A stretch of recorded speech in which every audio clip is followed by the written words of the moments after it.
would say it will cost them time, effort and energy, but instead it saves time and effort. Just to give you some examples, for the last few years I've been quite active in social media, and that's how I can meet new contacts throughout the world. That's how I can keep myself up to date in my field of interest. And to give you one more example, we managed to publish a paper in a peer-reviewed journal by starting it as a sketch in a Google document, and we were able to edit it simultaneously, so then all my colleagues from around the world could edit it at the same time. All the versions were stored automatically, so then it means using social media can have huge benefits. It can save time and effort for medical professionals. Social media and technology is definitely affecting the doctor and the patient community, because now the patient is more informed. He has a lot of information available. So it is becoming difficult even for the doctors to update themselves, especially for the general practitioners. The patients, they come with so many different terminologies, even the doctor must have not heard about it. There are so many trends which are there in India, which are the diseases which are there in India, and the patient comes out with something which is not prevalent in India because the patient does not know.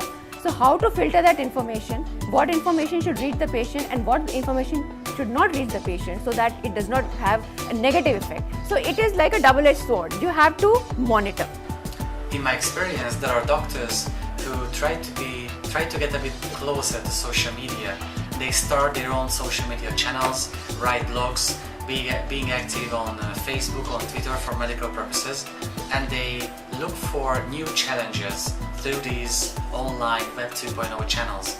Actually, they want to create an online presence for themselves because they realize their patients are looking for health information online, and they also do searches for their own medical professionals.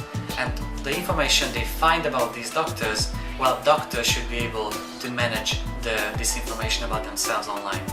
Network with other doctors, because a lot of doctors' practices come from referrals, and they have to make relations with everybody else. The only way they have been building relations right now has been with associations. The associations, you need to meet them physically. You know, it happens once a year or so. But now if you have social networks and doctors can get together much more easily, then it increases their practice because they get more referrals. That is one major reason. Second reason they would like to use social media would be marketing their healthcare services. By law, it's very difficult for doctors aren't allowed to market the services. Okay, they aren't allowed to market the services. They are banned from advertising the services.